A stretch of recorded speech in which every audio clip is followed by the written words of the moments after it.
राधे राधे दोस्तों, मैं पुनीत कौशिक स्वागत करता हूं आपका मेरे YouTube चैनल ज्योतिष ज्ञान केंद्र में।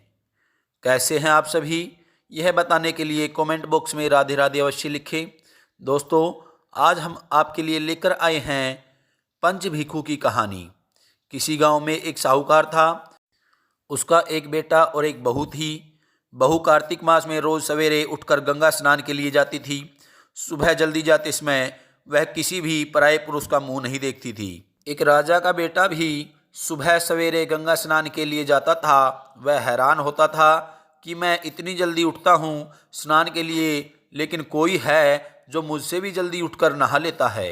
कार्तिक माह के 5 दिन बचे थे कि एक दिन साहूकार की बहू तो स्नान करके वापस जा रही थी।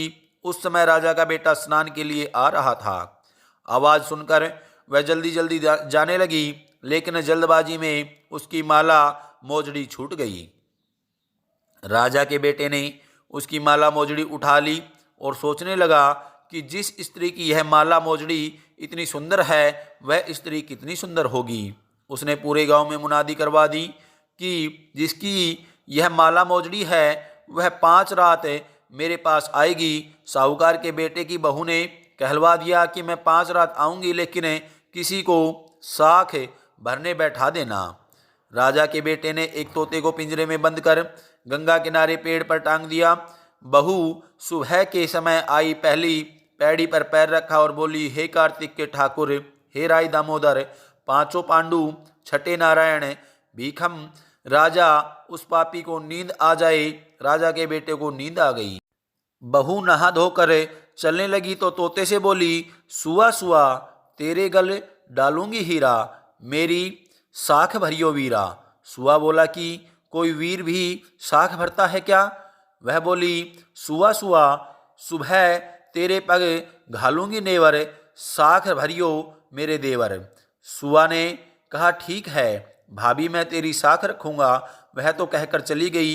राजा का बेटा हड़बड़ा कर उठा और सुआ से पूछा, सुआ सुआ, वह आई थी, कैसी थी? सुआ बोला, आभा की सी बिजली, होली की सी झल, केला की सी कामिनी, गुलाब का सा रंग।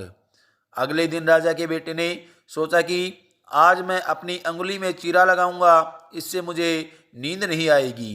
अगले दिन राजकुमार अंगुली चीर कर लेट गया। वह आई और भगवान से उसी तरह प्रार्थना करने लगी और राजकुमार को फिर नींद आ गई। वह स्नान करके फिर से वापस चली गई। सुबह राजकुमार ने तोते से फिर पूछा तो उसने वही सारी बातें दोहरा दी। अब राजकुमार बोला कि मैं आज रात में आंखों में मिर्ची डालकर बैठूंगा।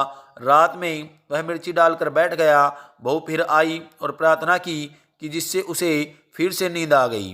राजकुमार ने तोते से बहू के आने की बात पूछी। उसने फिर बता दी। राजकुमार अब फिर सोचने लगा कि आज मैं बिना बिस्तरे के ही बैठूंगा। रात को बिना बिस्तरे के बैठ गया। जब वह स्नान करने आई तो उसने फिर से भगवान से प्रार्थना की और राजकुमार को नींद आ गई। जब वह नहा धोकर जाने लगी तो आंख बंद करके चली गई। राजकुमार जब उठा तो वह जा चुकी थी। राजकुमार फिर सोच में पड़ गया और सोचने लगा कि मैं आज अंगीठी जलाकर बैठूंगा, जिससे नींद नहीं आएगी।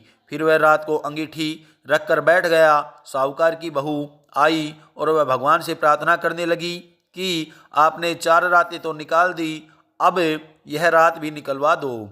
भगवान ने उसकी बात रख ली और राजकुमार को नींद आ गई। जब वह नहाकर जाने लगी तो तोते से बोली कि इस पापी को कह देना कि 5 रातें पूरी हो चुकी है, वह मेरे मोतियों की माला मेरे घर भिजवा दे।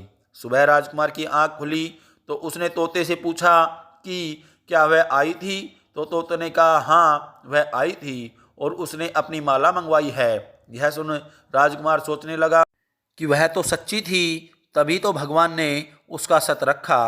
कुछ समय के बाद राजकुमार को कोढ़ हो गया। राजा ने ब्राह्मण को बुलाकर पूछा कि मेरे बेटे का शरीर क्यों जल रहा है। ब्राह्मण ने विस्तार से सारी बातें राजा को बताई कि इसने क्या किया था। ब्राह्मण ने कहा कि इसने पतिव्रता स्त्री पर बुरी नज़र डाली थी, इसलिए इस रोग से पीड़ित हुआ है। राजा ने इसके लिए ठीक होने का उपाय पूछा तो ब्राह्मण ने कहा कि यह उस साहूकार की बहू को धर्म की बहन बनाए और रोज उसके नहाए हुए जल से यह स्नान करे, तब यह ठीक हो सकता है। राजा साहूकार की बहू की माला लेकर साहूकार के घर आ गया और बोला कि यह माला आपकी पुत्रवधू की है, इसे लें और आपकी बहू के नहाए हुए जल से मेरे बेटे को नहला दे। साहूकार बोला कि वह तो किसी पराये पुरुष का मुंह तक नहीं देखती, आप उसे इस नाली पर बैठा दीजिए, जब वह ऊपर नहाएगी तब नीचे इस नाली के पानी से आपका पुत्र नहा लेगा। राजकुमार ने ऐसा ही किया और कुछ समय बाद उसका शरीर चंदन सा हो गया। हे पंच भिखु देवता, जैसे आपने साहूकार की पुत्रवधू का सत रखा वैसे ही सबका रखना। जो कार्तिक एवं मार्गशीर्ष महीने में इस कथा को सुने उसका मनोरथ पूर्ण करना। इस कथा को सुनने के बाद पंच भिखु का गीत भी सुने। पुन्नो नहाई पड़वा नहाई, 5 रतन पंच तीरथ पंच भीखम नहाई। 1 टका मेरी गांठ में सुनियो रघुराई, आधे का लाई आंवला आधे की राई।